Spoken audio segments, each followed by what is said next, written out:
Esta é a era do Espírito Santo.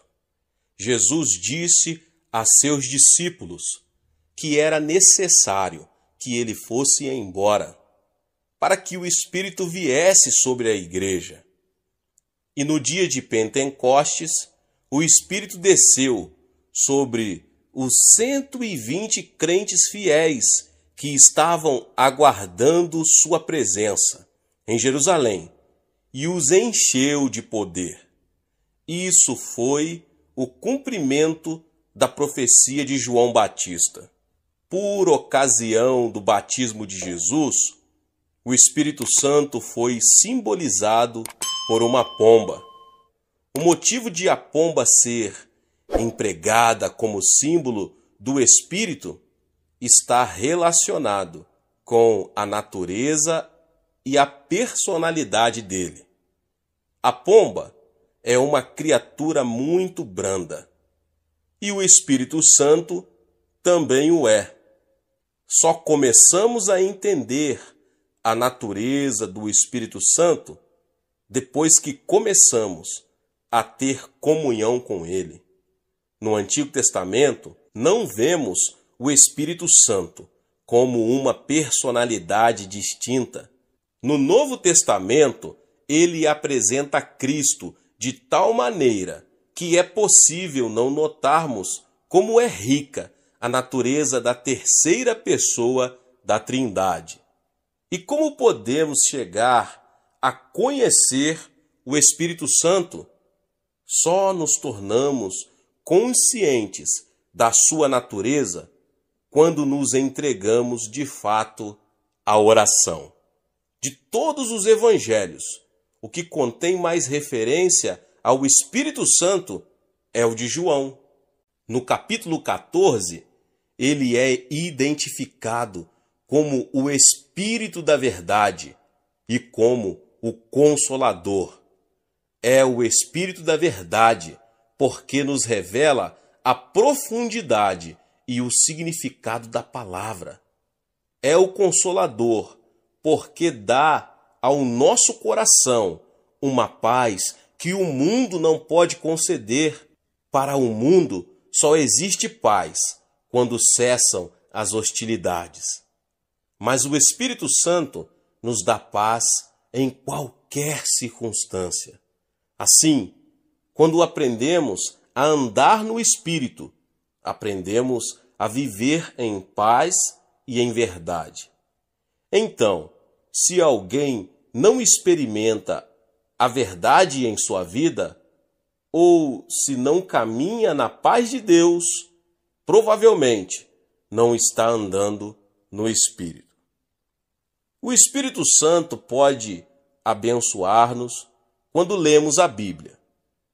E ele pode dirigir-nos quando damos testemunho de Cristo. Pode ungir-nos quando pregamos a palavra de Deus ou ensinamos suas verdades. Quem deseja ter uma comunhão íntima com o Espírito Santo precisa orar muito. Eu aprendi isso nos primeiros anos de meu ministério. Eu estava me esforçando muito para ganhar almas para Cristo, mas com poucos resultados. Certo dia, quando orava, o Senhor me falou o seguinte: quantas cordonizes o povo de Israel teria de apanhar se tivesse ido caçá-las no deserto? Bem poucas, Senhor, respondi. Como eles apanharam as cordonizes? Continuou o Senhor. Deus mandara a ventania que trouxera as cordonizes. Ele estava me mostrando a diferença entre ganhar almas sem a estratégia do Espírito Santo e ganhá-la num trabalho de cooperação com ele. Em seguida, Deus me disse uma coisa que transformou totalmente a minha vida. Você tem que aprender a conhecer o Espírito Santo e trabalhar com ele. Eu sabia que era regenerado, sabia que estava cheio do Espírito Santo, mas sempre pensava que o Espírito Santo era apenas uma experiência de vida cristã e não uma personalidade. Então, para conhecer o Espírito Santo, eu teria que passar algum tempo em conversa com ele e também deixar que ele falasse comigo. E foi essa comunhão com o Espírito Santo que operou todas as grandes mudanças que ocorreram em meu ministério. A criação de sistema de células na igreja nasceu da comunhão com o Espírito Santo em oração. A fundação do nosso ministério, crescimento da Igreja Internacional, também resultou da comunhão com o Espírito Santo. E, na verdade, todos os grandes princípios espirituais que ensino na Coreia e em outras partes do mundo foram aprendidos numa genuína e íntima comunhão com o Espírito Santo, em oração e não em compêndios teológicos.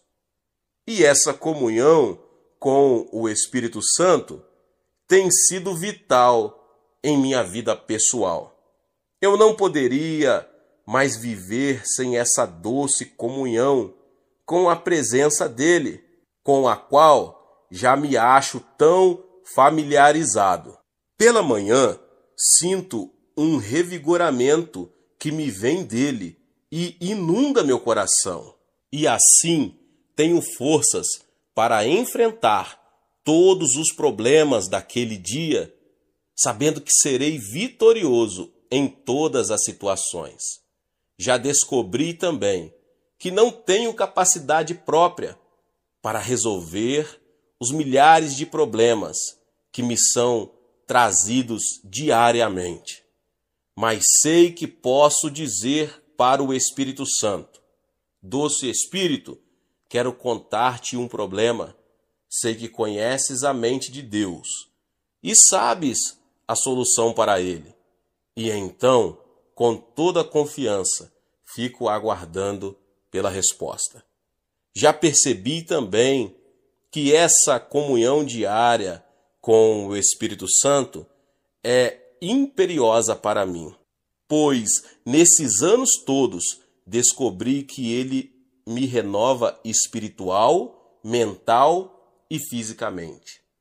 Uma boa parte do tempo que passo em oração, todas as manhãs, é dedicada à comunhão com o Espírito Santo. A cada vez que Deus me revela algo de novo em sua palavra, sei que essa revelação me vem do Espírito da verdade, que habita em mim. Do mesmo modo que ele fez com que Maria concebesse, ele pode impregnar em nós a palavra viva. Porque a letra mata, mas o Espírito vivifica. É por isso que milhares e milhares de pessoas fazem fila na porta de nossa igreja, aos domingos, na hora de cada um de nossos 7 cultos. É por isso que nosso culto televisionado na Coreia é um dos programas de maior índice de audiência em nosso país. As pessoas não querem simplesmente que se lhes ensine a palavra, mas anseiam pela verdade, que é ungida pelo Espírito Santo. Paulo vivenciou esse tipo de ensino. Ele testificou o seguinte à igreja de Corinto: Ora, nós não temos recebido o Espírito do mundo, e sim o Espírito que vem de Deus, para que conheçamos o que por Deus nos foi dado gratuitamente. Disto também falamos, não em palavras ensinadas pela sabedoria humana, mas ensinadas pelo Espírito, conferindo coisas espirituais com espirituais. 1 Coríntios 2, 12 e 13. E o Espírito Santo não apenas nos unge ao ministrarmos a palavra de Deus com poder e autoridade, mas também nos protege dos ataques de Satanás. O fato de eu ser pastor da maior igreja do mundo não me livra do ataque de outras pessoas. As agressões que vêm do mundo não me incomodam, mas as que partem de alguns indivíduos que pertencem ao povo de Deus são as que podem nos ferir mais. Então, a comunhão diária com o Espírito Santo pode proteger-nos, se não dos ataques, das consequências deles. Vemos este princípio demonstrado claramente na vida de Estevão, o primeiro mártir da igreja. Estevão proclamava a palavra de Deus com grande poder, como vemos no capítulo 7 de Atos. Todavia, a única reação do povo foi um desejo intenso de matá-lo, devido à convicção de pecados que suas palavras lhe causaram. Ouvindo eles isso, enfureciam-se no coração e rilhavam os dentes contra ele. Mas Estevão, cheio do Espírito Santo, fitou os olhos no céu e viu a glória de Deus e Jesus, que estava em sua direita, e disse: Eis que vejo os céus abertos e o Filho do Homem em pé à destra de Deus. Paulo encerra sua carta à igreja de Corinto com as seguintes palavras: A graça do Senhor Jesus Cristo e o amor de Deus e a comunhão do Espírito Santo sejam com todos vós. E ele se refere à comunhão do Espírito Santo novamente em Filipenses 2:1. Se você está percebendo que suas orações são vazias e não revigoram sua vida espiritual, é possível que não esteja obedecendo à admoestação de Paulo e não esteja tendo comunhão com o Espírito Santo. O Espírito lhe dará a alegria, a paz e a sensação de estar agindo certo, que tanto deseja. Lembre-se de que o reino de Deus não é comida e nem bebida, mas justiça, paz e alegria no Espírito Santo. Paulo escreveu o seguinte, em sua primeira carta à igreja de Corinto, a respeito dos dons espirituais: Não quero, irmãos, que sejam ignorantes. 1 Coríntios 12:1. Pois este verso poderia tranquilamente ter sido escrito em nossos dias. Uma grande parte da igreja é ignorante com respeito aos dons e manifestações do Espírito Santo. E muitos daqueles que têm conhecimento sobre esses dons e manifestações espirituais não sabem exercitá-los, nem o momento certo de o fazerem. O Espírito Santo entra em uma pessoa por ocasião de seu novo nascimento. E a Bíblia nos aconselha a buscar, a partir daí, um relacionamento cada vez mais íntimo com Ele. Chamo a isso receber a plenitude do Espírito Santo. Chegamos a essa plenitude por meio da oração, e é pela oração também que aprendemos a exercitar nossos dons espirituais. Paulo menciona os dons de ministério em diversas referências bíblicas. Esses dons são distribuídos segundo a vontade de Deus, mas Deus dispôs os membros, colocando cada um deles no corpo, como lhe aprouve, 1 Coríntios 12:18. Assim que descobrimos qual é o nosso dom de ministério, é nossa responsabilidade desenvolver esse dom. Não te faças negligente para com o dom que há em ti, o qual te foi concedido mediante profecia, com a imposição das mãos do presbitério. Medita essas coisas e nelas sê diligente, para que o teu progresso a todos seja manifesto. 1 Timóteo 4, 14 e 15. Neste último texto, Paulo diz a Timóteo que, se meditar em oração, poderá desenvolver o dom de ministério que lhe fora dado. Em 1 Coríntios 12, ele apresenta os dons de ministério, não os engatando, mas citando apenas os essenciais: apóstolos, profetas e mestres. Em seguida, acrescenta uma segunda lista de dons de ministério que não são menos valiosos que os primeiros: milagres, dons de curar, socorros, governos, variedade de línguas. Na carta aos Efésios, ele desdobra mais a lista do primeiro grupo de dons de ministério. Ele mesmo concedeu um para apóstolos, outros para profetas, outros para evangelistas e outros para pastores e mestres. Efésios 4:11. No versículo seguinte, ele mostra qual é a finalidade desse primeiro grupo de dons, com vistas ao aperfeiçoamento dos santos para o desempenho do seu serviço, para a edificação do corpo de Cristo. Qual é, então, o objetivo da liderança cristã? É instruir os crentes novos convertidos em seu trabalho, para que o corpo de Cristo seja edificado e fortalecido. E como um líder cresce e faz desenvolver seu ministério, meditando e orando sobre ele. Então, quer seja você pastor ou líder da igreja, dirigente de um grupo menor ou diácono, seu dom só se desenvolverá e crescerá pela oração e meditação. Os dons de ministério espiritual são dados aos crentes pelo Espírito Santo, de acordo com a decisão do Pai. Então, todos os crentes podem ter manifestações do Espírito Santo.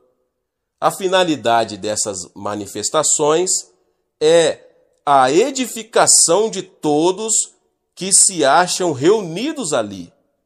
Paulo diz o seguinte: a manifestação do Espírito é concedida a cada um, visando um fim proveitoso. Porque a um é dada, mediante o Espírito, a palavra da sabedoria, e a outro, segundo o mesmo Espírito, a palavra do conhecimento, e a outro, no mesmo Espírito, a fé, e a outro, no mesmo Espírito, dons de curar, a outro, operações de milagres, a outro, profecia, a outro, discernimento de espíritos, a um, variedade de línguas, e a outro, capacidade para interpretá-las. Mas um só, e o mesmo Espírito realiza todas as coisas, distribuindo-as como lhe apraz, a cada um individualmente. O capítulo 14 da carta de 1 Coríntios é todo dedicado à explicação sobre a prática correta das manifestações do Espírito Santo, principalmente em relação a um culto público. O objetivo principal da manifestação é a edificação de todo o grupo, e não o seu uso para exibição de espiritualidade e a posse dos dons espirituais por parte de um indivíduo. No capítulo 13, que é mais conhecido como o capítulo do amor, o apóstolo não diz que amar é melhor do que ter dons espirituais, mas mostra qual é a motivação correta para a prática dos dons. Entretanto, procurai com zelo os melhores dons. E eu passo a mostrar-vos ainda um caminho sobremodo excelente. 1 Coríntios 12, 31. Observamos que Paulo não está dizendo aí, vou mostrar-lhes uma coisa mais excelente. Não. No capítulo 13, ele está preocupado com o caminho sobremodo excelente. Como Deus é um Deus de ordem, tudo o que se faz numa igreja deve ser feito também em ordem, porque Deus não é Deus de confusão, e sim de paz. Ao ensinarmos aos crentes da Coreia a prática da oração para que a igreja seja edificada sobre uma base bíblica sólida, não ignoramos os dons espirituais apresentados em 1 Coríntios.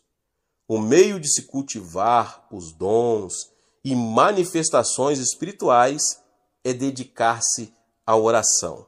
Pela oração, os diversos dons de ministério são operados conjuntamente, em vez de competirem entre si.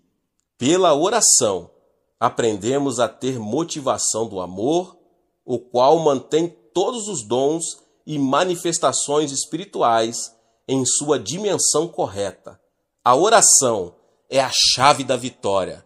A Bíblia não consiste apenas em letras impressas em tinta preta sobre um papel branco.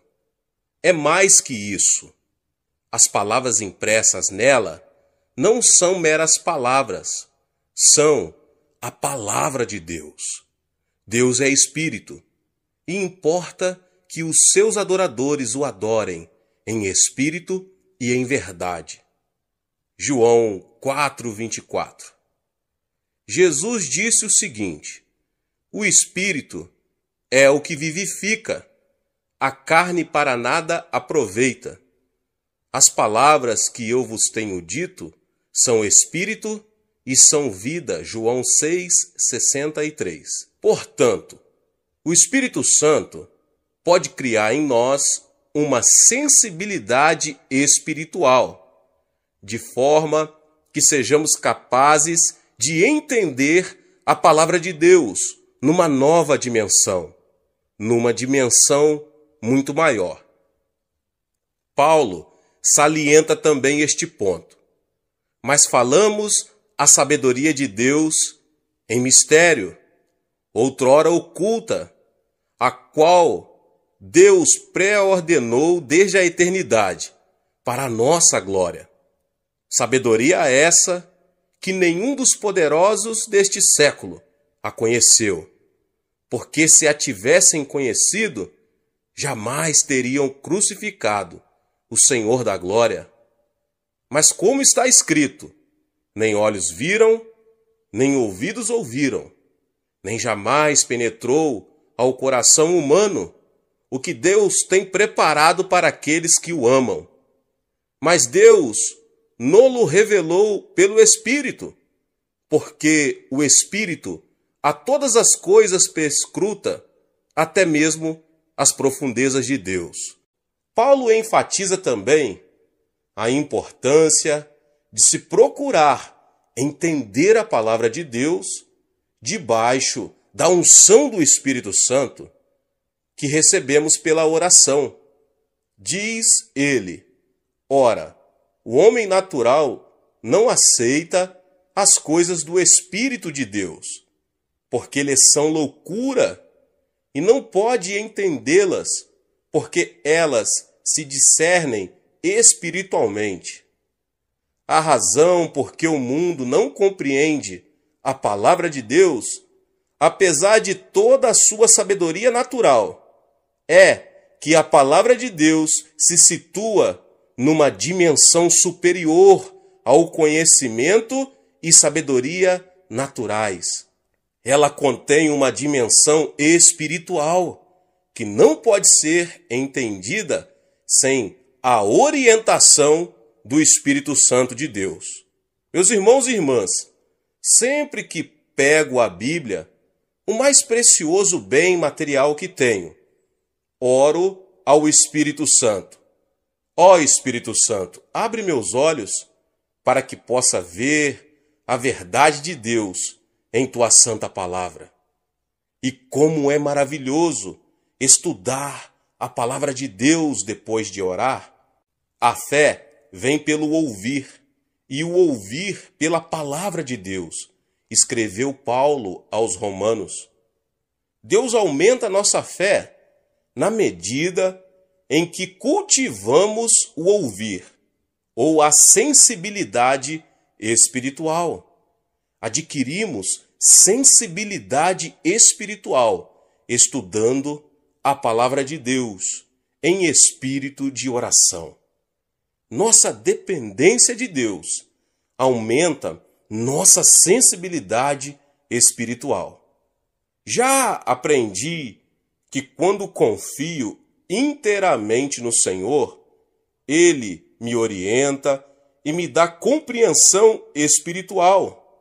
Muitas vezes, para isso, precisamos de uma grande ousadia espiritual. E, no entanto, depois de orar, quando dou um passo à frente, pela fé, adquiro mais sensibilidade espiritual. E tendo os sentidos espirituais aguçados, eu posso entender melhor o alimento sólido da palavra de Deus. Mas o alimento sólido é para os adultos, para aqueles que pela prática têm as suas faculdades exercitadas para discernir não somente o bem, mas também o mal. Hebreus 5,14. O escritor da carta aos Hebreus está simplesmente expondo quais são as qualificações necessárias a um crente, para que ele possa comer o alimento sólido das Escrituras. Aqueles que já adquiriram sensibilidade espiritual, usando o discernimento que já possuem, podem ingerir o alimento sólido. Mas os que ainda não desenvolveram sua sensibilidade espiritual podem ingerir apenas o leite da palavra de Deus. Certa noite, durante o culto devocional de nossa família, um de meus filhos disse uma coisa que revelou como é importante dependermos totalmente do Espírito Santo.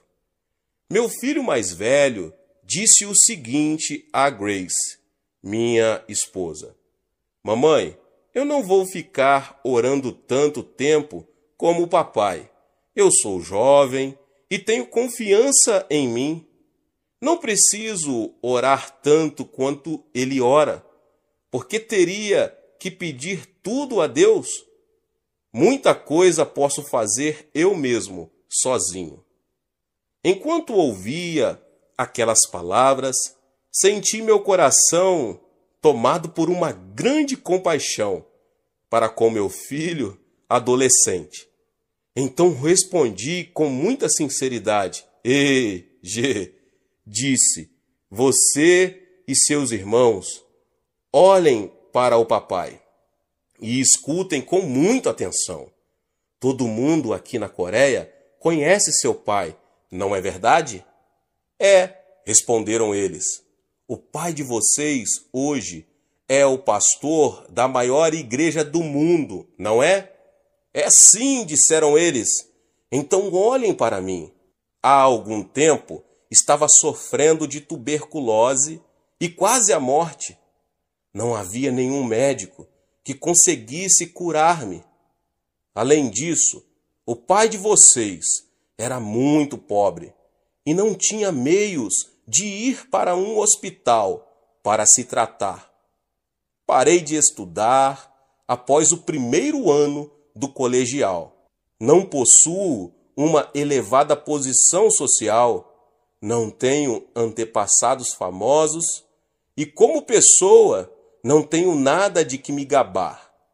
Não tenho nada de natural para que vocês possam se gabar de seu pai. Ele não tem dinheiro, nem posição, nem instrução superior. E, no entanto, eu tenho sempre confiado inteiramente no Senhor. e vejam o que ele fez por mim. Sabem o segredo do meu sucesso? Eu abri meu coração para o Senhor, confiei inteiramente nele. E com o auxílio de Deus, me eduquei. Li todos os livros que vieram às minhas mãos. Estudei muito, orando o tempo todo. Hoje, pela graça de Deus, sou o que sou. Filhos, se vocês confiarem apenas em sua própria força, em seus estudos e conhecimento natural, ficarão atolados na lama deste mundo. Não sejam ignorantes, aprendam a depender sempre de Deus, como eu faço. Depois de dizer isso a meus filhos, tive certeza de que não apenas tinham ouvido, mas também tinham compreendido as implicações do que eu estava dizendo. Depois que entenderam como é importante termos uma total e completa dependência de Deus, a atitude deles mudou muito, tanto quanto a expressão de seu semblante. Pela oração, eu não apenas me torno mais sensível à palavra de Deus, mas também aprendo a discernir melhor a presença do Senhor.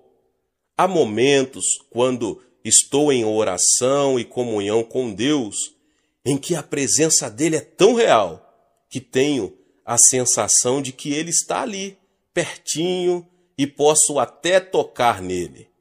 E após passar algum tempo em companhia com o meu amado Senhor, sinto-me tão revigorado.